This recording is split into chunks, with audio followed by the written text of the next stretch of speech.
अस्सलाम वालेकुम नाज़रीन, सुनो न्यूज़ पर आप देख रहे हैं प्रोग्राम लाइव जामी। आज हम बलूचिस्तान की सूरत हाल पर तफसील से बात करेंगे। साथ CM KP सुहेल अफरीदी की प्राइम मिनिस्टर से मुलाकात हुई, बड़ी खुशाइंदा बज़ाहिर। और फिर जो पाकिस्तान ने क्रिकेट के मैदान में ICC T20 वर्ल्ड कप में भारत के खिलाफ मैच खेलने से इनकार किया, इसके नताइज क्या निकलेंगे, कॉन्सिक्वेंसेस क्या हो सकते हैं, ये 3 बुनियादी मौज़ूअ हैं। लेकिन जब हम बलूचिस्तान का जिक्र करते हैं तो ताज़ा जो मालूमात है वो मैं आपसे ज़रा शेयर कर लूँ कि पिछले 72 से 76 घंटे आप कह सकते हैं मजमूई तौर पर, इस बीच में 177 दहशतगर्द हैं जो मारे गए।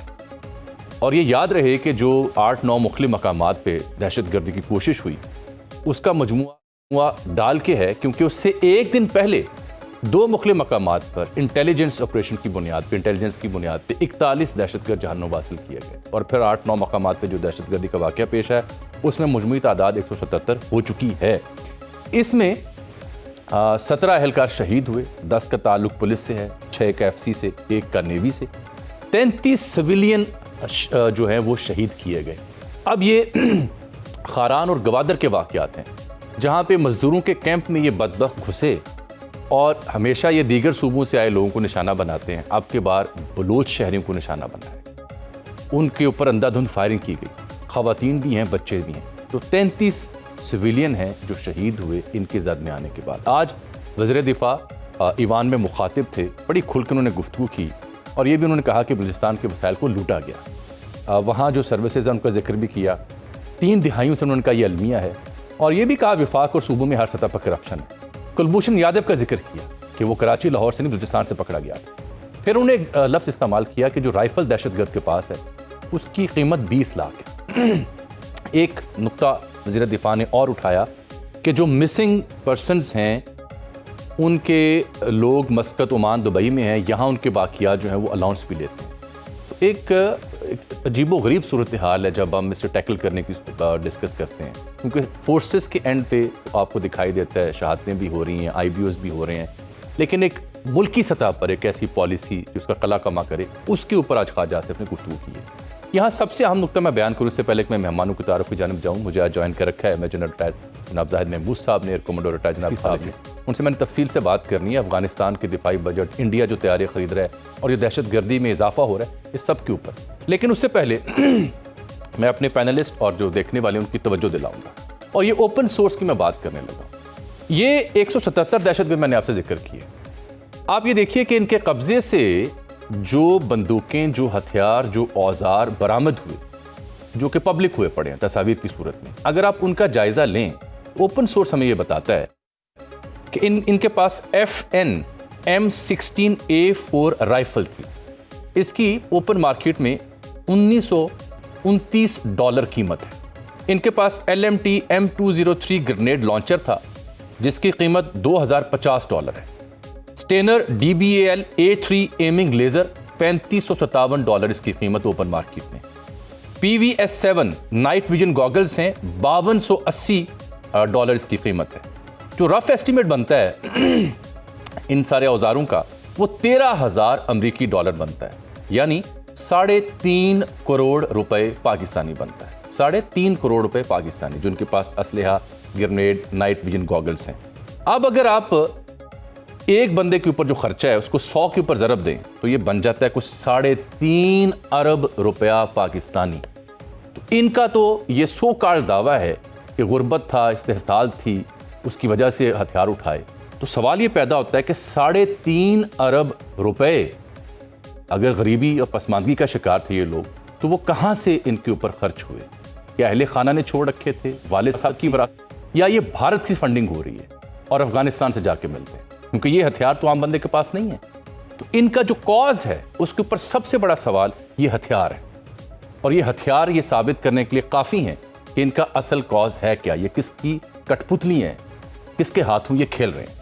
जनरल जाहिद महमूद साहब मेरे साथ मौजूद है, खालिद चिश्ती साहब मौजूद हैं, उनसे हम बात करते हैं। जनरल साहब, मैंने ये कुछ, मुझे तो नहीं पता इन हथियारों का जिनका मैंने जिक्र किया, ये 3.5 अरब रुपया बनता है अगर सिर्फ 100 दहशतगर्दों का असलहा कलेक्ट करूँ।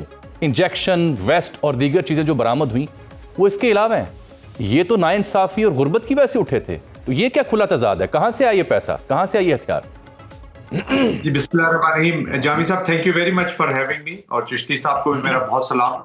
ऑफ कोर्स देखिए, ये तीन चीजें मिक्स हुई हैं जी। एक तो प्रॉक्सी स्पॉन्सर है जो स्ट्रेटेजिक लेवल पे इनकी प्लानिंग भी कर रहा है, और सबसे इंपॉर्टेंट चीज है कि इनको फंडिंग भी कर रहा है और इनको यूज कर रहा है as a proxy sponsor, that is India. फिर जो इंसर्जेंट एलिमेंट्स हैं बलोचिस्तान के अंदर, इनके ताने बाने भी वेस्ट में भी बैठे हुए हैं, इनकी लीडरशिप इंडिया में भी बैठी हुई है, अफगानिस्तान में भी बैठी हुई है। ये अपने आप को जो इनका ऑपरेशनल अप्रोच है विच इज थ्रू टेररिज्म, उसके लिए भी इनको रॉ दे रहे हैं BLA के, BRA के, इस तरह के लोग जो यहाँ पर मौजूद है। और टेररिज्म की फॉर्म में फिर तहरीके तालिबान अफगानिस्तान और Tehreek-e Taliban Pakistan plus BLA BRA, ये सारा एक ट्राइका बनता है।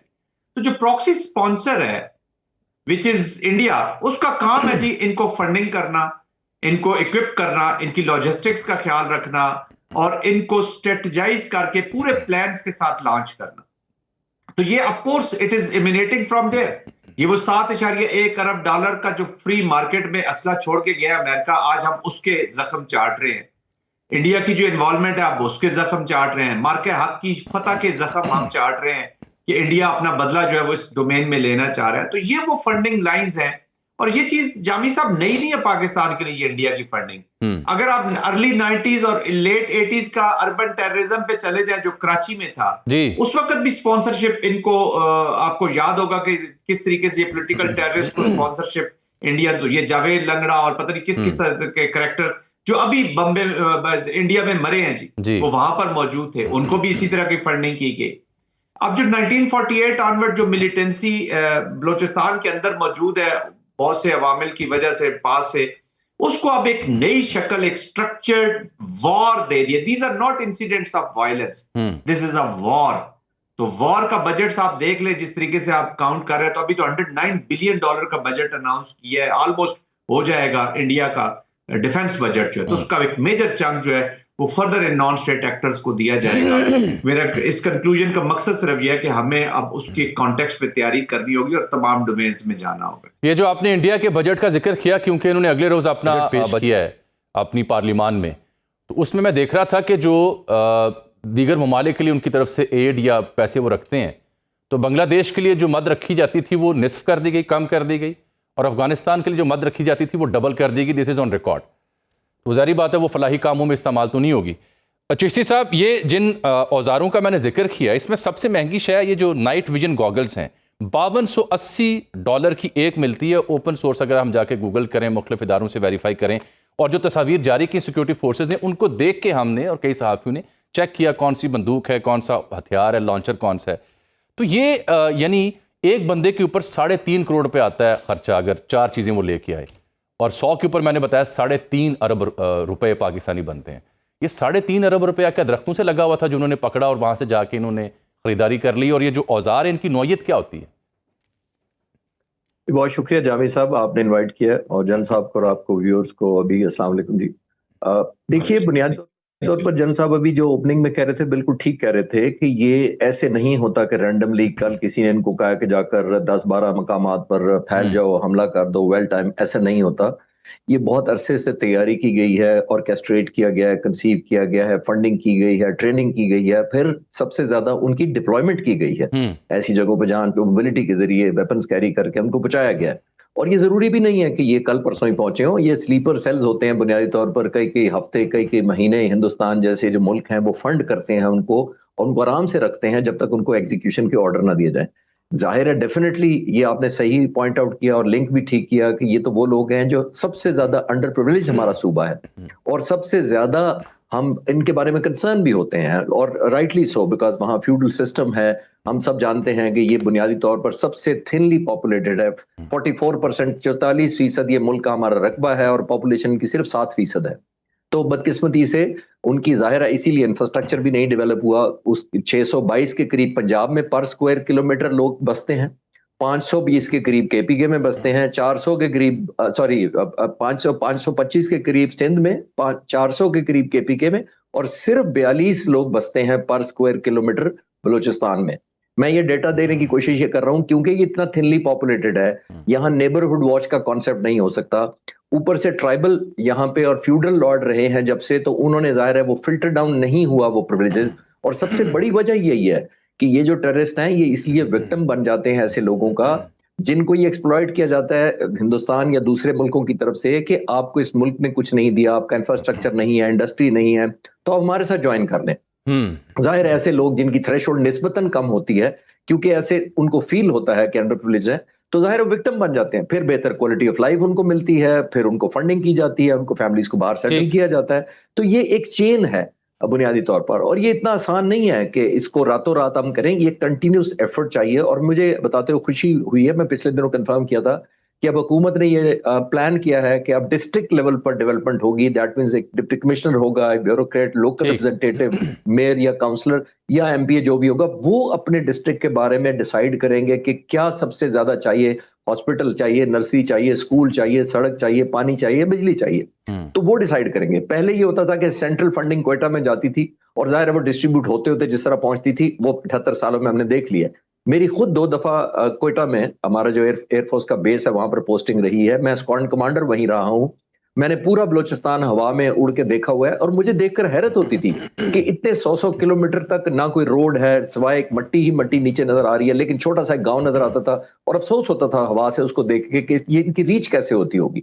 और वही चीज ये दहशतगर्द और ये जो तंजीमें होती हैं और जो मुल्क फंड करते हैं उसी को एक्सप्लॉइट करते हैं, क्योंकि वो समझते हैं कि तुम पहले ही अंडर प्रिविलेज हो, हमारे साथ मिल जाओ तो तुम्हें बेहतरी ही बेहतरी होगी।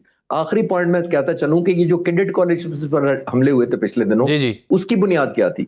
उसकी बुनियाद ये थी कि हुकूमत का एक बहुत पॉजिटिव और आर्म फोर्सेस की बड़ी एफर्ट थी कि इन नौजवानों को पॉजिटिव धारे में लाया जाए, इंगेज किया जाए, जॉब अपॉर्चुनिटीज क्रिएट जाए, कैपेसिटी बिल्ड की जाए। ये बच्चे क्योंकि इन्हीं लोगों की नर्सरी थे दहशतगर्दों की पहले, तो उनको इसीलिए कबूल नहीं है। वो चाहते हैं कि दोबारा डिस्कनेक्ट करके उनको अपने चेन ऑफ कमांड के अंदर ही रखें। ये सारा एक विशियस सर्कल है अनफॉर्चुनेटली, जिसको लॉन्ग टर्म, जिसको प्लानिंग भी चाहिए हमारी तरफ से, और जाहिर है चैलेंजिंग ओवर ना फंडिंग कर सकते हैं, ना उनको एंगेज कर सकते हैं, लेकिन ऑन ऑनगोइंग है, अप्रिशिएबल अगर हुकूमत इस तरह का इनिशिएटिव डिस्ट्रिक्ट लेवल पर करे तो। बिल्कुल ठीक है। जनरल साहब, ये जो रकबे का जिक्र हो रहा था, नोशकी को मैं देख रहा था कि 6000 मीटर का रकबा बनता है और 2 लाख आबादी है, यानी 36 किलोमीटर पर स्क्वायर पे एक शख्स रह रहा है। 50,000 लोग सिर्फ नोशकी टाउन में रहते हैं। डिफ़िकल्ट हो जाता है, लेकिन ऑब्वियसली इसमें हम जो सूबाई हुकूमतों की, इदारों की जो जिम्मेदारी हैं उसके ऊपर सवाल उठने चाहिए। ख्वाजा आसिफ भी इस बात की निशानदेही कर रहे थे। मैं समझना ही चाह रहा हूँ कि एक सवाल बार बार ये उठाया गया कि जी इंटेलिजेंस फेलियर। तो इस वाक़े से पहले, एक दिन पहले 41 लोग मारे गए दहशतगर्दी में। दहशतगर्द जो आए थे 41 लोग, उनको मारा गया 2 मुख्तलिफ शहरों में। और फिर ये जो हमला हुआ विद इन 24 आवर्स, इनका भी कला कमा किया गया। सो ये तासुर के जी इंटेलिजेंस का फेलियर है, ये किस हद तक दुरुस्त है? देखिए, पिलफरे लीकेज हो जाती है जी, और इस तरह के इंसिडेंट भी हो जाते हैं। इंटेलिजेंस का फेलियर, इसको टोटल इंटेलिजेंस का फेलियर कह देना बड़ी सरासर ज्यादती होगी इन उन लोगों के साथ जो ऑलरेडी एक बहुत ही ह्यूज टास्क कर रहे हैं। आपने खुद ही जिक्र कर दिया, ये जो कुलभूषण पकड़ा था यहां से, ये क्या इंटेलिजेंस की कामयाबी नहीं थी? ना पकड़ा जाता तो अभी तक कि पता नहीं क्या से क्या हो चुका होता। ठीक, ये जो 41 लोग आपने मारे हैं, उससे पहले कई आपने हब में, आपको याद होगा जो कराची के, क्योंकि इनका सिंध के अंदर भी प्लान था कि सिंध के अंदर भी हम इसी के साथ साथ वहां पे भी इसको खोलेंगे, ताकि अर्बन टेररिज्म जो कराची में, हम उसकी भी दिखाएंगे अपने स्वैत के कहा था, तो वो भी रोका।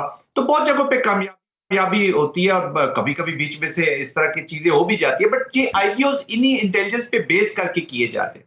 देखिए, जिस तरीके से टेरेन है, जितना बड़ा, ये अभी आपने बता दिया, नोशकी का ही आपने बता दिया, इट्स अ ह्यूज एरिया, और वहां से हर चीज को प्लग इन करना, रोकना, इट इज नॉट पॉसिबल। फिर उनके सपोर्टर एबेटर्स अंदर भी मौजूद है, जैसे मैंने पहले आपको ट्रायंगल बताया है, उसके अंदर जो टेररिज्म से रिलेटेड है या जो इंसर्जेंसी के साथ रिलेटेड लोग हैं, वो तो ऑलरेडी अंदर बैठे हुए हैं। तो उनके लिए पैसे देकर किसी को खरीदना, इमीडिएटली उसको क्रिएट कर ले, that is not a big issue. वो उसको भी यूज करते हैं। बट हैविंग सेड दैट, अच्छा, उसके बाद फिर अभी तक ऑपरेशंस हो रहे हैं, उनको परसू कर रहे हैं आप, अभी इन्वेस्टिगेशंस होंगी और आगे आप बढ़ेंगे। तो it is a war, structured war है जी। वॉर में तो देखें ना, अभी 9/11 अमेरिका जैसे मुल्क में हो जाता है। अभी आपने देखा बंडाई बीच के ऊपर जो हुआ इंडिविजुअल एक्ट हो गया और उसने टेररिज्म की शक्ल इख्तियार की, इसका इम्पैक्ट ज्यादा आता है। मैं ये नहीं कहता कि बहुत ही आइडियल, शायद वीकनेसेस भी होंगी। I think, I am sure कि जो इदारे रिस्पॉन्सिबल है वो सब इसको एड्रेस करेंगे, वो पूरा एनालाइज करेंगे कि कहां पे वीकनेसेस थी, उनको कैसे प्लग इन किया जा सके। ठीक। पाकिस्तान की इस वॉर की कामयाबी ऑफ कोर्स बड़ी तौर पर डिपेंडेंट है इंटेलिजेंस के ऊपर। फिर आपके अफगानिस्तान है, इंडिया है, स्ट्रक्चर स्टेट्स लगी हुई हैं। It's a huge I mean application. तो उसका रिस्पॉन्सेज भी ऑफ कोर्स उसके लिए लॉट ऑफ रिसोर्सेज चाहिए, बहुत सारी चीजें चाहिए। बट मैं इसको बिल्कुल कभी भी इंटेलिजेंस फेलियर नहीं कहूंगा। यस, इंसिडेंट्स हुए हैं, अर्बन एरियाज में भी हुए हैं, क्वेटा के अंदर भी हुए हैं। तो इस तरह के इंसिडेंट आगे भी हम देखेंगे, होते रहेंगे। मैं ये नहीं कहता कि अब बिल्कुल प्लग इन हो जाएगा, ऑलरेडी ये चीजें। उसकी वजह ये है कि स्लोली एंड ग्रेजुअली आपने फिर एनवायरनमेंट क्रिएट करनी होती है जो आप काबू में चीजों को लेकर आए। ठीक। चिश्ती साहब, ये वर्ल्ड बैंक की एक रिपोर्ट है कि अफगानिस्तान में तालिबान हुकूमत ने 2025 का जो माली साल है, पहले 9 माह में जो रकम जमा की, यानी आई 200 अरब अफगानी बनते हैं, उसमें से 96.6 अरब, 15 लाख डॉलर ये बनता है, वो सिर्फ सिक्योरिटी उमूर पर, यानी 48% मजमुआ जो है वो सिर्फ दिफा के ऊपर सिक्योरिटी उमूर पर खर्च किया है। तो वो किन ममालिक के साथ जंग में ये खर्च होगा 48%? उन्हें किस मुल्क से ख़तरा है? फिर मैं देख रहा हूँ इंडिया ने भी 15% बजट में इजाफा किया और उसमें सबसे इंपॉर्टेंट लाइन है कि नए लड़ाका तैयारी खरीदे जाएंगे। इन दोनों चीज़ों का क्या मतलब है? देखिए जावेद साहब, ये जो फंडिंग है, जाहिर है जो उनके पास अफगान तालिबान जो आप कह रहे हैं इतने खर्च रहे हैं, एक तो उनको अपने सर्वाइवल के लिए भी खर्चना पड़ता है अपने डिफेंस पर, क्योंकि वो हैं ही आर्म्ड ग्रुप हैं, सारे एक दूसरे को पुश एंड पुल करते रहते हैं। और जब तक जाहिर है वेपनाइजेशन नहीं करेंगे, एनहांसमेंट नहीं करेंगे, मेरा नहीं ख्याल कि वो वेपन अपने पैसों से खरीद कर पाकिस्तान पर हमला करेंगे। उनके लिए इंडिया ही काफी है। वो जाहिर है वो फंड भी करता है, उनको एनेबलिंग एनवायरनमेंट भी देता है, इंफॉर्मेशन भी देता है, और जाहिर है बहुत सारी लॉजिस्टिक और बाकी चीजें भी देता है। तो ये इटसेल्फ साइन है उनका, क्योंकि वो स्टेट की तरह एक्ट ही नहीं करते, वो एक जत्थे की तरह एक्ट करते हैं जो आर्म्ड ग्रुप है, जो बिलीव इस पे करता है, रेंट टेरर पे बिलीव करता है। तो जाहिर है उसको इंडिया फिर फंड कर देता है, तो और ज्यादा उसकी फैसिलिटी बढ़ जाती है। अब आते हैं जो इंडिया का आप कह रहे हैं कि जो डिफेंस बजट है, आपने नोट किया कि जून से लेकर आज तक 7 महीने तक उनका ऑपरेशन सिंदूर अभी तक बंद नहीं हुआ जी, क्योंकि वो लोगों के जहनों में हाइप क्रिएट रखना चाहते थे। जैसे फिल्मों में एक सस्पेंस होता है, वो बॉलीवुड की तरह शायद करना चाहते थे कि लोगों पे एक इनसिक्योरिटी का एहसास कंटिन्यूसली हैमर करते रहते थे, ताकि ये बजट जब बढ़ाना पड़े तो लोग उसको कंफर्टेबली डाइजेस्ट कर सकें। ये उसी का शाखसाना है। और जाहिर है सबसे बड़ी वही, जैसे मैंने कहा कि अब लोगों को एक और उम्मीद दिलाई जाएगी कि अब जो हम खरीदेंगे जहाज, अब जो हम वेपनाइजेशन करेंगे, अब जो टेक्नोलॉजी हम इंपोर्ट करेंगे, उससे हम बदल। तो दोनों तरफ से विन विन हो गया। एक आपने पिछली जस्टिफिकेशन कर ली, और पिछली दफा तो 2019 में अभी उनके कह दिया था अभिनंदन का जब शूट डाउन हुआ था प्राइम मिनिस्टर के, अगर राफेल होते तो उस वक्त भी 2016 का ऑर्डर किया हुआ था, 2019 तक राफेल ही नहीं पहुंचे थे उनके पास। तो अभी भी वो वादा शायद इसीलिए करना चाह रहे हैं कि लोगों की तवक्कुआत और एक्सटेंड कर दें, लोग फिर पूरी उम्मीद हो जाएं, और उनकी जो गलतियां हुई हैं, जो डिजास्टर्स हुए हैं, उनको शायद भूल जाएं। लेकिन ऑब्वियसली जैसे हम कई दफा बात कर चुके हैं आपके प्रोग्राम में, जनरल साहब भी रेगुलर कहते रहते हैं कि देखिए इस तरह की इंटीग्रेशन सिर्फ पैसों से नहीं होती, सिर्फ फंड कर लेने से नहीं होती, बहुत ज्यादा ट्रेनिंग चाहिए होती है, जज्बा चाहिए होता है आपका, और टेक्नोलॉजिकल आपने महारत हासिल करके इन सारे वेपन्स को ऑपरेट करके वन किल पिक्चर में इंटीग्रेट करना होता है। वो कब करते हैं? वो रातों रात नहीं होती। जहाज जितने मर्जी वो 100 आज लैंड कर जाएगा हिंदुस्तान में, तो मैं नहीं मानता कि उनकी कैपेसिटी उस तरह बढ़ेगी जिस तरह उसके ऊपर उबूर हासिल करके बढ़नी चाहिए, और वो लॉन्ग टर्म प्रोसेस होता है। बिल्कुल ठीक। जनरल साहब, मैं ये समझना चाह रहा हूँ कि ये फंडिंग या प्रॉक्सीज अभी भी, जब ये ऑपरेशन जारी था, दहशतगर्दी हुई, तो ये मुसद्दक़ा इत्तलात थी, इदारे बार बार इसका जिक्र भी कर रहे थे कि बाहर से इनको हैंडल किया जा रहा है, और आप दोनों ने इससे बड़ा अच्छी तरह एक्सप्लेन किया कैसे ये हैंडलिंग होती है। बट सवाल ये पैदा होता है, हथियार भी आ गया, हैंडलिंग भी होगी, इनकी ट्रेनिंग भी तो होती होगी ना? वो क्या फिजिकली फिर ये कुव्वतें भारत अफगानिस्तान इनके करता धरता खुद मौजूद होते हैं? कोई ना कोई सिस्टम तो होता होगा जो इन्हें ट्रेन करता होगा। बिल्कुल, देखिए ना, जो कैपेसिटी बिल्डिंग है नॉन स्टेट एक्टर्स की, उसमें जो प्रॉक्सी स्पॉन्सर्स हैं या जो प्रॉक्सी स्पॉन्सर पार्टनर्स हैं, ये उनकी रिस्पॉन्सिबिलिटी। इन्होंने तो जी पूरा एक समझे कि एक military way of fighting war जो है उसकी GSPs हैं, आई मीन जो पब्लिकेशंस हैं, इनकी ट्रेनिंग होती है। और अफगानिस्तान इसलिए तो कहते हैं कि वो गढ़ है, वहां पे ट्रेन हो रहे हैं, अफगानिस्तान के अंदर बैठे। इवन बलूचिस्तान के अंदर भी पहले पास्ट में इनके ट्रेनिंग फरारी कैंप्स के अंदर इनकी ट्रेनिंग होती रही, जो पाकिस्तान के अंदर एलिमेंट्स है। बाकी जो तहरीके तालिबान अफगानिस्तान के हैं, वो तो 20 साल से लड़ते रहे जी अमेरिका के खिलाफ। उसकी वजह ये कि that has become their way of life in Afghanistan. और कौन सी एक्टिविटी वहां पे हो रही है, कौन सी फैक्ट्रीज लगी हुई है, कौन सी इंडस्ट्रीज लगी हुई है, कौन से एजुकेशन हो रहा है, जो बच्चियां उनको भी उठा के इन्होंने घरों में रख दी है, और उसको तो that place has become hub. फिर आपको याद होगा कि ये जो लीडरशिप है मिड ईयर और अपर लीडरशिप को ये अपने मुल्कों में लेके जाते हैं। मैं फिर again I will refer to Karachi terrorism, जो आपको अर्बन टेररिज्म की मैं बात करता हूँ। ये सारे लोग वहां पे ट्रैवल करते थे, वहां पे इनको बुलाया जाता था, ब्रीफिंग दी जाती थी, इनकी इंटेलिजेंस ट्रेनिंग की जाती थी, end of course it's a huge network जो एस्टेब्लिश हुआ है। इस पूरे नेटवर्क को तोड़ने की जरूरत है। क्यों टेरर फाइनेंसिंग जो है ये क्यों एक इंपॉर्टेंट फैक्टर बन गया? तो अभी ये जो टेररिज्म हुआ है, अब इन चीजों को ये इस पे तो किसी को कोई शक ही नहीं होना चाहिए कि it is a very well thought out. ये ऐसे नहीं है कि और पूरा मीडिया कैंपेन है। आप जाफर एक्सप्रेस पे चले जाए, जाफर एक्सप्रेस अभी इंसिडेंट हुआ नहीं तो 5 मिनट के बाद ऐसे लाइव कमेंट्री आ रही थी जो मीडिया का इनका स्पोर्ट है, जैसे वो उसी बोगी में किसी में बैठे हुए हैं। आपको याद होगा जब अगस्त में ये जिन्होंने मजदूरों को मारा था और 6-7 जगह पे एम्बुश किया था, वहां पे एक साइट ऐसी थी जिसकी कमेंट्री इंडियन चैनल्स में वो कभी कभी कर भी जाते हैं ना, अपनी छोड़ जाते हैं ट्रेसेस। इंडियन चैनल में वो आधा घंटा पहले शुरू हो गई, क्योंकि वो आधे घंटे का जो टाइम का गैप है हमारा और उनका, वो प्रोबेबली कोई वीक ऑपरेटर वहां पे बैठा हुआ था। और जब वो रिपोर्ट हुआ यहाँ पे कि जी इंडियन चैनल पे, तो तब तक वो इंसिडेंट हुआ नहीं था, लेकिन उसके एग्जैक्ट कुछ 16-17 मिनट के बाद वो इंसिडेंट वहां पे होना शुरू हो गया। तो this is what it is. तो पूरा एक इन्होंने सिस्टम एस्टेब्लिश किया हुआ है। बाकी उस टेरेन को जो लोग नहीं जानते वो इस चीज को नहीं समझ सकेंगे। Anybody who has seen the terrain in Balochistan या इसके जो अफगानिस्तान के मुलक्का इलाके हैं या जो अफगानिस्तान की जो टेरेन है, इसको जो समझ आएगा वो he will very well understand कि it's not a big issue वहां पे हाइड आउट्स बना लेना रहना।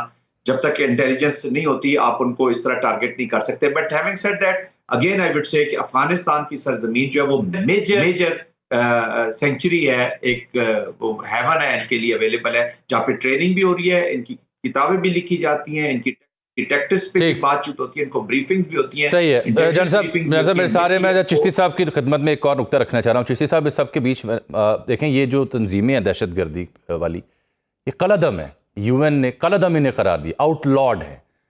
इसको देखते हुए क्या अब ये वक्त नहीं है कि हुकूमत पाकिस्तान, दफ्तर खारजा, हमारे सिफारती मुहाज, मिडल ईस्ट से ऑपरेट होने वाले एक TV चैनल और कुछ वेस्टर्न मीडिया जो इन लोगों को दहशतगर्द लिखने की बजाय अलहदगी पसंद लिख रहे हैं, उसका मामला भी उठाए, मुद्दा स्ट्रांगली उठाए? यस चिश्ती साहब। देखिए जामी साहब, मेरा ख्याल है हम ये भूलना नहीं चाहिए हमें कि ये जो बड़े मुल्क हैं, सुपर पावर्स हैं और इन्फ्लुएंशियल मुल्क हैं, वो ये जो टर्म होती है दहशतगर्दी और अलहदा पसंदी, ये सिलेक्टिवली यूज करते हैं, as and when need basis पर करते हैं। मैं गुजारिश कर देता हूँ, ईरान के अंदर इस वक्त 3 जत्थे बुनियादी तौर पर अमेरिका या दूसरे मुल्क उनको सपोर्ट कर रहे हैं ताकि किसी तरीके से ईरानी हुकूमत डिस्टेबलाइज किए थे। एक आजरी है, दूसरे कुर्दिश है और तीसरे बलोच जो ईरानी बलोच है। नंबर 1, ये 3 लोग हैं जिनको फंड भी किया जाता है और इनकरेज भी किया जाता है। नंबर 1, ये टाइमिंग जो हमारे बलूचिस्तान में इस वक्त जो हमला हुआ है और बलूचिस्तान लिबरेशन ने किया है, मैं उससे लिंक करना चाहूंगा। देखिए, उन्होंने ये किया ही टाइमिंग इसलिए है कि ये अमेरिकन प्रेसिडेंट को ये बावर कराना चाहते होंगे या अमेरिकन पॉलिसी मेकर्स को जो वहां हैं, कि अगर आप ईरान में ऑपरेशन करें और कोई रजीम चेंज हो तो हम भी खिदमत के लिए हाजिर हैं। अगर आप बलोचों को मर्ज कर दें, हमारी खिदमत भी मिले ईरान के लिए, तो पॉसिबली हम जल्दी आपका काम कर देंगे। मुझे तो इस तरह की स्मेल आती है इसके अंदर कि ये इस तरह का इंटेंशन है। बहुत अहम। तो जैसे मैंने कहा कि किसी जगह एक टेररिस्ट कहलाता है, दूसरे का फ्रीडम फाइटर कहलाता है, तो ये सिलेक्टिवली हम नहीं कर रहे, ये वेस्ट और यूरोप, अमेरिका इस तरह कर। Very true sir, very true sir. Chishti साहब, टाइम भी मेरी किल्लत, लेकिन आप दोनों का बहुत शुक्रिया, तफसील से आप दोनों ने मुकालमा किया। नाज़रीन की तवज्जो के लिए आप दोनों का बहुत शुक्रिया। यहाँ एक प्रोग्राम में ब्रेक, और ब्रेक के बाद एक और अहम खबर, पाकिस्तान ने जो भारत के खिलाफ मैच ना खेलने का फैसला किया, इसके असरात क्या होंगे, कॉन्सिक्वेंसेस क्या होंगे, भारत में चीखें क्यों हैं, पाकिस्तान ने यह फैसला किन बुनियादों पे किया, माजी में ऐसे वाक़यात हो चुके हैं नहीं, जवाब जानेंगे one and only Mirza Iqbal Baig sahab से ब्रेक के बाद। प्रोग्राम में एक बार फिर से खुशामदीद। ब्रेक से पहले मैंने आपसे अर्ज़ किया था कि one and only Mirza Iqbal Baig sahab, क्योंकि क्रिकेट पर जब भी हम बात करते हैं सिर्फ उन्हें ज़हमत देते हैं, इंसाइक्लोपीडिया है क्रिकेट का।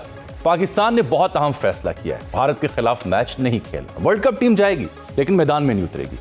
अब उसके ऊपर शशि थरूर की स्टेटमेंट आपने देख ली, बड़ी सेन स्टेटमेंट थी, लेकिन पूरे भारत में जो वावेला और जो धमकियां दी जा रही हैं वो एक अलहदा मंजरनामा है। ICC क्या कर सकता है, ये एक अलहदा बात है। लेकिन ये जो फैसला हुआ इसका एक बैकग्राउंड है। 3 किस्म के फैसले सोचे जा रहे थे कि मुकम्मल वर्ल्ड कप का बॉयकॉट किया जाए, उसकी ज़ाहिर बात है कॉस्ट थी जिसको बचाया गया। पट्टियां बांधी जाएं या फिर सिर्फ भारत के खिलाफ मैच का बॉयकॉट किया जाए। और ये खबर हम आपको दे चुके थे, तीसरी ऑप्शन का इंतखाब किया गया। मिर्जा साहब, मैं आपसे समझना ये चाह रहा हूं कि पाकिस्तान ने जो स्टेटमेंट दी कि हम मैदान में टीम नहीं उतारेंगे, तो उस रोज़ 15 फरवरी को प्रैक्टिस सेशन होता है, दोनों टीमें आती हैं, लेकिन पाकिस्तान मैच खेलने से इनकार कर देता है। नतीजा क्या निकलेगा, असरात क्या होंगे? बहुत बहुत शुक्रिया अजमल जामी साहब, आपके तारुफ का बड़ा शुक्रिया। मसला ये है कि दोनों टीमें कैसे, पाकिस्तान टीम तो जाएगी नहीं। जिस टीम को 4 फीट करना है, यानी कि भारत की टीम तो 13 फरवरी को रवाना हो रही है कोलंबो, हालांकि उन्हें पता है कि पाकिस्तान क्रिकेट बोर्ड ने एक स्टैंस लिया हुआ है, लेकिन असल मामला ये है जामी के बोर्ड की मीटिंग होने वाली है आईसीसी की। पाकिस्तानी टीम कोलंबो पहुंच गई है, 2 दिन आराम करेगी, फिर नेट प्रैक्टिस करेगी और 4 फरवरी को पाकिस्तान का एक प्रैक्टिस मैच है और 7 फरवरी को वर्ल्ड कप का पहला मैच है नेदरलैंड्स के खिलाफ। लेकिन जो भारत वाला सिनेरियो आ रहा है उसमें जिस तरीके से आपकी बड़ी गहरी निगाह है सियासी मामलात पर, भारतीय मीडिया ये प्रोपेगेंडा कर रहा है कि, और बात इस हवाले से आईसीसी का ये रूल है 16.10.7 कि जिसके तहत अगर कोई टीम जो है 4 फीट करती है मैच तो उसका नेट रन रेट बिल्कुल ही डाउन हो जाएगा। अच्छा। अगर पाकिस्तान इस मैच को छोड़ता है, 4 फीट करता है, तो पाकिस्तान के ग्रुप में नेदरलैंड भी है, पाकिस्तान के ग्रुप में यूएसए भी है जिससे हम हारे थे 2024 में, और नमीबिया भी है। तो क्या भारत साजिश के बहाने बुनकर क्या भारत पाकिस्तान को सुपर 8 से आउट करने की कोशिश करेगा? एक पहला सिनारियो तो ये है। दूसरा सिनारियो ये है कि आईसीसी की जो बोर्ड मीटिंग होने जा रही है जामी साहब, उस बोर्ड मीटिंग में आपने पहले भी देखा कि 16 मेंबरान में से 14 मेंबरान ने इस बात पर रजामंदी जाहिर की कि बांग्लादेश के मैचेस श्रीलंका शिफ्ट नहीं किए जाए, सिर्फ 2 ममालिक खड़े थे। तो क्या आईसीसी की बोर्ड मीटिंग में इस बात का फैसला होता है? क्योंकि पैसा तो पाकिस्तान और भारत के मैच से ही आएगा ना, $250 मिलियन। तो क्या इस बात का फैसला होता है कि पाकिस्तान को जब भारत से नहीं खेलना तो बोर्ड मेंबर्स कहेंगे टूर्नामेंट को खराब करने से बेहतर है कि पाकिस्तान को न खिलाया जाए? ये भी एक सवाल पैदा होता है कि पाकिस्तान को झटका दिया जाए। अब होता क्या है ये देखना पड़ेगा, लेकिन एक बंद गली में आ चुकी है इंटरनेशनल क्रिकेट काउंसिल। ठीक है, इसीलिए शशि थरूर ने आज बड़ी आम बात की थी कि ये डर्टी पॉलिटिक्स आ गई, आईसीसी को लीड लेनी चाहिए, तमाम बात करनी चाहिए और क्रिकेट को इससे दूर रखा जाए। लेकिन आईसीसी में भारतीय हेजमनी का रोल कुछ और है। मेरा साहब, मैं ये समझना चाह रहा हूँ, $250 मिलियन टीका तो लगा ये भारत को, पाकिस्तान शिरकत करता है तो आईसीसी का जो एनुअल प्रोग्राम और दीगर चीज़ें वो तो पाकिस्तान को पैसे मिलेंगे क्योंकि बाइकआउट हम नहीं करे वर्ल्ड कप का। असल मसला ये $250 मिलियन का है भारत के लिए कि अगर पाकिस्तान नहीं खेलता तो ये नुकसान होगा। क्या माजी में ऐसा हुआ है कभी किसी इंटरनेशनल इवेंट में कि किसी टीम ने बाइकआउट किया हो और उस पर जुर्माना भी ना आयद हुआ हो, फॉरफिट हो गया हो, अगले राउंड में दूसरी टीम चली गई हो, या ये पहला वाकया अनोखा जिसके ऊपर आईसीसी चीख रहा है? और माजी में आईसीसी ने क्या सलूक किया ऐसी टीमों के साथ जिन्होंने बाइकआउट किया? देखिए, बॉयकॉट को तो हम नहीं कह सकते, हम ये कह सकते हैं 4 फीट किया। 1996 के वर्ल्ड कप में वेस्ट इंडीज और ऑस्ट्रेलिया की टीमों ने श्रीलंका जाकर खेलने से इनकार कर दिया और अपने मैचेस 4 फीट किए, उनके खिलाफ कोई कार्रवाई नहीं हुई। 2003 का जो क्रिकेट वर्ल्ड कप था जो कि साउथ अफ्रीका, जिम्बाब्वे और कीनिया में हुआ, उस वर्ल्ड कप में इंग्लैंड की टीम ने जिम्बाब्वे जाने से इनकार कर दिया और न्यूजीलैंड की टीम ने कीनिया जाने से इनकार कर दिया। उन दोनों ने मैच 4 फीट किए, उनके खिलाफ कोई कार्रवाई नहीं हुई। 2009 के T20 वर्ल्ड कप में जिम्बाब्वे की टीम को इंग्लैंड आना था, लेकिन चूंकि रॉबर्ट मुगाबे के खिलाफ थी इंग्लिश हुकूमत, तो उन्होंने उनको आने से मना किया और जिम्बाब्वे की जगह उन्होंने स्कॉटलैंड को शामिल किया। तो जब टीमें 4 फीट करती हैं तो उस सूरत में कोई माजी की मिसालें मौजूद हैं कि कोई जुर्माना नहीं हुआ, कोई सैंक्शन नहीं लगे, लेकिन यहाँ ये प्रोपेगेंडा कर रहा है भारतीय मीडिया कि because of the security reason माजी में जो टीमों ने 4 फीट किया वो सिक्योरिटी की वजूहत थी। यहाँ पर वो ये कह रहे हैं कि पाकिस्तान की ख्वाहिश और मंशा के मुताबिक वहां पर जो पाकिस्तान के मैचेस हैं सारे श्रीलंका में हो रहे हैं। इवन वर्ल्ड कप के स्केड्यूल में भी ये लिखा हुआ है फाइनल में कि अहमदाबाद ऑब्लिक कोलंबो के अगर पाकिस्तान पहुंचता है। तो अब आईसीसी इस पर क्या स्टैंड लेती है, क्योंकि पाकिस्तान ने तो ये स्टैंड लिया जामी कि बांग्लादेश के साथ आपका सलूक ऐसा है जिसकी वजह से हम बॉयकॉट करेंगे और अपने सारे अगले पिछले पाकिस्तान ने बदले ले लिए, जिस तरह उन्होंने ट्रॉफी वसूल करने से इनकार किया, जिस तरह उन्होंने चैंपियंस ट्रॉफी में आने से इनकार किया, सब एक ही झटके में सारी चीजें पाकिस्तान ने बराबर कर दी। तो अब देखते हैं कि आईसीसी का बोर्ड क्या फैसला करता है। अच्छा मिर्जा साहब, बिलफर्ज पाकिस्तान ये बाकी 3 टीमें नेदरलैंड्स, अमेरिका, नामीबिया जीत जाता है अच्छे रन रेट से, जारी बात है फिर पाकिस्तान और भारत ही आगे जाएंगे बज़ाहिर। तो अगर आगे जाते हैं सुपर 8 में फिर इंडिया से टकरा होता है या उससे आगे सेमीफाइनल की कोई इम्कान पैदा होता है, फिर हम क्या करेंगे? क्योंकि ये आपने बड़ा $1 मिलियन क्वेश्चन किया है कि जब आपने एक दफा बॉयकॉट कर लिया है तो फिर आगे आपके सामने वही टीम आएगी तो क्या फिर बॉयकॉट करेंगे? ये सोचा होगा पाकिस्तान क्रिकेट बोर्ड के अरबाब इख्तियार ने, सर जोड़कर बैठे होंगे, या तो उन्हें अपनी टीम पर कॉन्फिडेंस नहीं था कि उन्होंने बॉयकॉट कर दिया कि हम नहीं जा सकते, या फिर ये कि जब अगर चले गए तो उस सूरत में जो ट्रिकी सिचुएशन पैदा होगी उसको कौन डील करेगा। ये भी आपने बड़ा वैलिड पॉइंट रेज किया है, लेकिन ये अब क्रिकेट के अरबाब इख्तियार सोचे। पाकिस्तान क्रिकेट बोर्ड ने जो स्टेप ले लिया है अब रिवर्ट तो नहीं हो सकता। भारतीय मीडिया प्रोपेगेंडा कर रहा है कि यू टर्न ले लेगा पाकिस्तान, किस बात पे लेगा? बांग्लादेश के मैचेस जो है, बांग्लादेश तो आउट हो गया, स्कॉटलैंड आ गया उसकी जगह, बांग्लादेश दोबारा आ नहीं सकता। फिर पाकिस्तान को क्या कंपनसेट करेंगे फाइनेंशियली? अगर फाइनेंशियली कंपनसेट किया तो ये बांग्लादेश के कंधे पर बंदूक रखकर चलाने वाली बात होगी कि हमने फायदा ले लिया। बहुत सारे इसमें सिनेरियो डेवलप हो रहे हैं। लेकिन मिर्जा साहब, इस धचके से क्या वो जो बिग 3 की हेजमनी है वो किसी हद तक तो दुनिया के सामने आई होगी ना? चाहे उनका 38% लेना हो आईसीसी का एनुअल प्रोग्राम में, भारत का बाकियों के हिस्से में मूंगफली आती है, तो इस और पाकिस्तान बांग्लादेश के साथ भी खड़ा हुआ, साथ आपने बताया $250 मिलियन का नुकसान भी होगा मैच की सूरत में। तो नतायज जो भी निकले, लेकिन एक दफ़ा आपने उस हेजमनी को हैमर तो किया है ना, हिट तो किया है। बिल्कुल आपने सही कहा। मैंने यही कहा ना कि पाकिस्तान ने एक ऐसी जगह पर चोट मारी है कि जिसकी वजह से अब तक तिल मिला रहे हैं। भारतीय जो है वो समझ नहीं पा रहे, आईसीसी समझ नहीं पा रही है क्या हो रहा है, हालांकि इन्फ्लुएंस है भारत का आईसीसी पर। तो वो हेज मनी जिस तरह बिग 3 बना था, आपने खुद कहा भारत, ऑस्ट्रेलिया, इंग्लैंड, वो जल्दी खत्म हो गया। अब पाकिस्तान चौथे नंबर पर रेवेन्यू शेयरिंग में है। पाकिस्तान सबसे ज्यादा भारत, फिर ऑस्ट्रेलिया, और फिर उसके बाद इंग्लैंड, और फिर पाकिस्तान। तो अब पाकिस्तान को कितने परसेंट मिलते हैं? $35 मिलियन मिलते हैं साल के। बाकी तो भारत कहता है कि जी हमारा 80% रेवेन्यू हम जनरेट करते हैं, हमारा ज्यादा शेयर होगा। तो अब आईसीसी पॉलिटिसाइज हो गई है। जामी साहब, आप तो सियासत के खिलाड़ी हैं, आप खुद सियासत पर गहरी निगाह रखते हैं। मैं समझता हूं कि इस वक्त जो सियासत आ गई ना आईसीसी में, जो सियासत का जहर सरायत कर गया है, वो आईसीसी को आने वाले वक्त में बहुत ज्यादा डैमेज करेगा। Mirza sahab, before we wind it up, एक बड़ा अहम नुक्ता है, क्योंकि अब टीम जा ही रही है। बाबर आजम ने कल 50 मार दी। मैं रह नहीं सकता क्रिकेट पे प्लेयर्स की परफॉर्मेंस पर बात करने से आपके साथ, ना मैं कोशिश करता ना जो उस जाने, लेकिन सर 10वें ओवर से 20वें ओवर तक जो आखिरी 10 ओवर खेले हमारे लेजेंड ने, सिंगल डबल 36-37 गेंदों पे 50 मारा, और शादाब साथ आके 18-19 पे 46 मार चुका था। What exactly is wrong with our hero, super hero Babar Azam? क्या वो T20 के लिए मिसफिट हैं? Has he lost his form? Has he lost his confidence? Is it over for Babar Azam? मैं प्लीज आपसे समझना चाह रहा हूं। बाबर आजम कल का हीरो आज का जीरो नजर आ रहा है। हालांकि रन स्कोर कर रहा है। पिछले साल उसने सिर्फ 2 मिस सेंचुरियां बनाई थी, इस साल उसने 1 मिस सेंचुरी बनाई, लेकिन उसका कॉन्फिडेंस जो है ना वो बिल्कुल तितर बितर नजर आता है। उसकी क्या वजूहात है?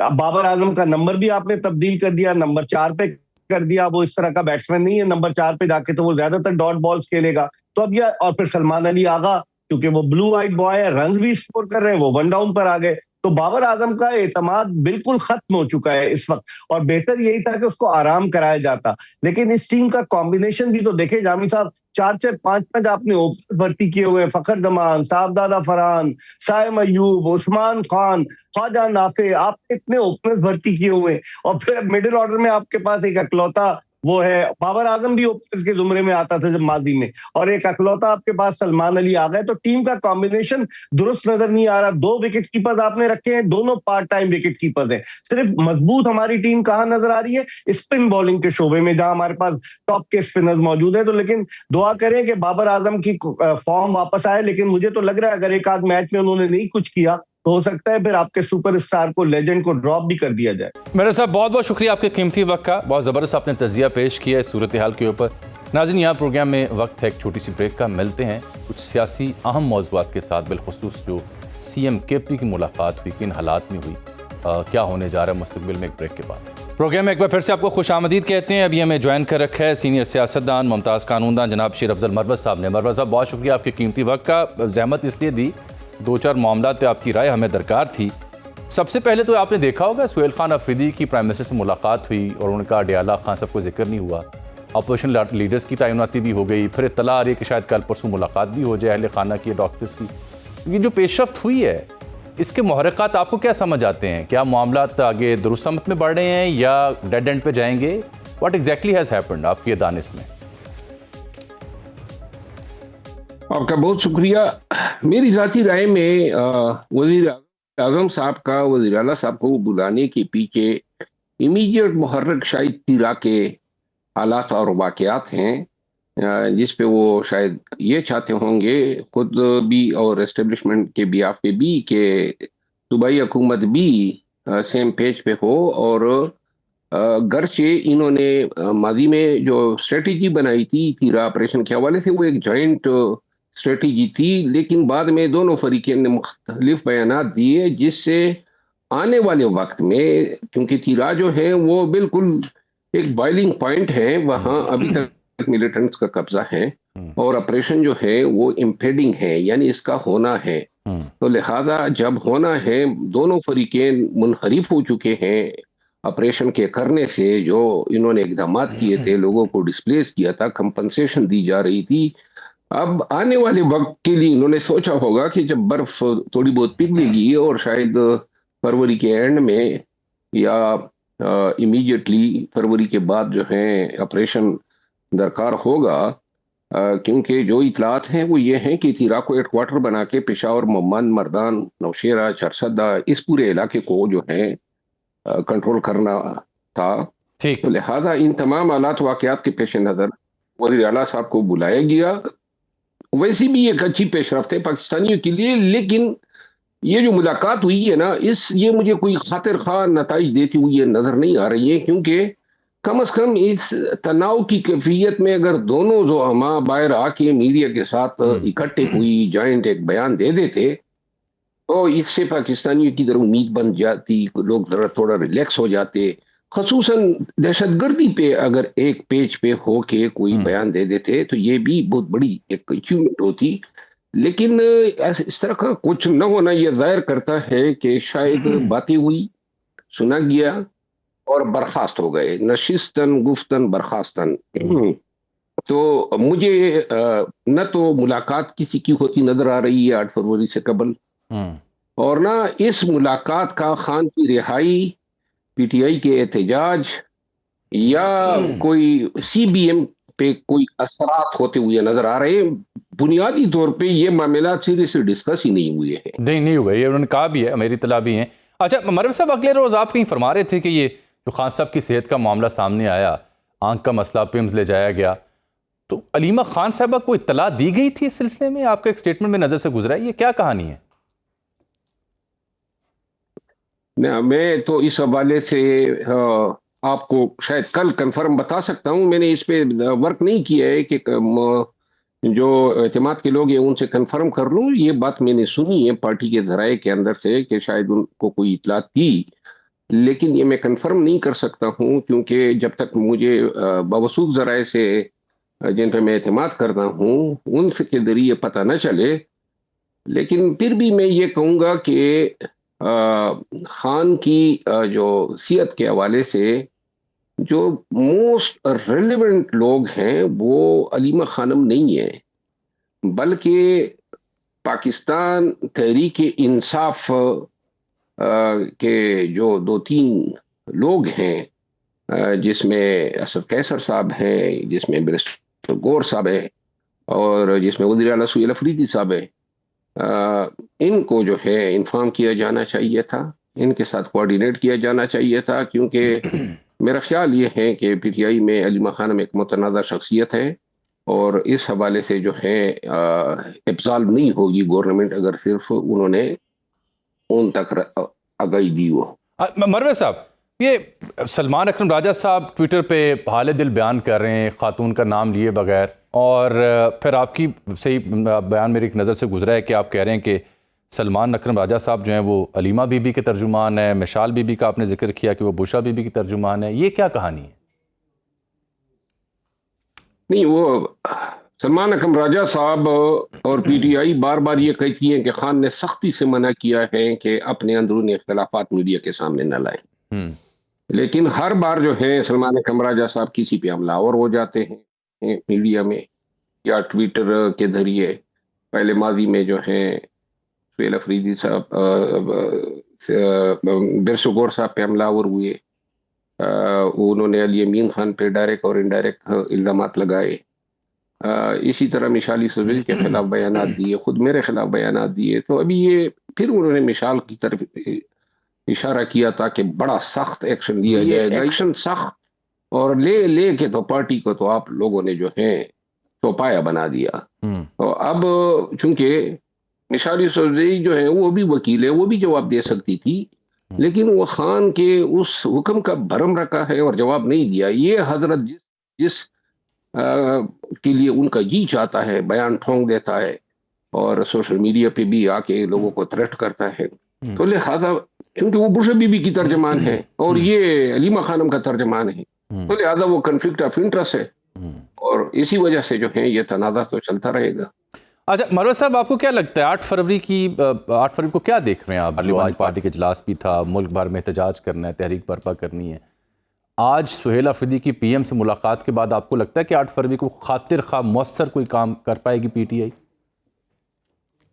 नहीं, पीएम के साथ इस मुलाकात में तो 8 फरवरी का कोई ताल्लुक नहीं बनता है। न पीएम कुछ कह सकता था और न मुलाकात खान से मुलाकात देने के हवाले से वज़ीर आला साहब कुछ कह सकते थे। शायद ये अमली तौर पे मुमकिन इसलिए नहीं था कि जो भी पहल करता कुछ अच्छा नजर ना आता।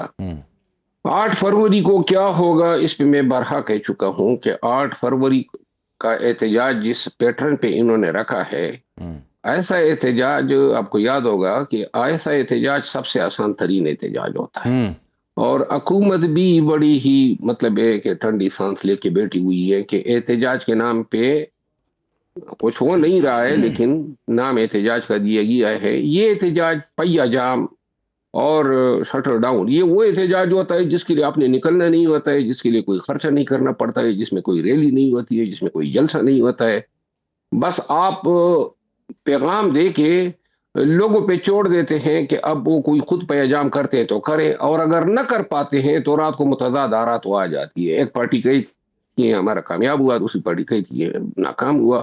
तो लिहाजा 8 फरवरी का एहतजाज इब्तिदा से मुझे जो है इसके कोई नताइज नजर नहीं आ रहे हैं और जिस तरीके से दावे हो रहे हैं कि पूरा मुल्क जो है पहिया जाम से जाम हो जाएगा, मुझे नजर नहीं आ रहा है कि कोई पहिया जाम होने वाला है। ठीक, शटर डाउन तो होगा क्योंकि इतवार का दिन है, दुकान सही है, वैसे खुले होते हैं। पंजाब हुकूमत बसंत, तो लिहाजा कोई इस 8 फरवरी शायद एक और नाकामी है जो ये कमाने जा रहे हैं और इस दफा शायद बहुत बड़ी नाकामी होगी। बहुत शुक्रिया जनाब शेर अफजल मरवत साहब, प्रोग्राम में शरीक गुफ्तगू से। नाज़रीन, आपने शो देखा आज का, फीडबैक से आगाह कीजिएगा। इजाज़त दीजिए, अल्लाह।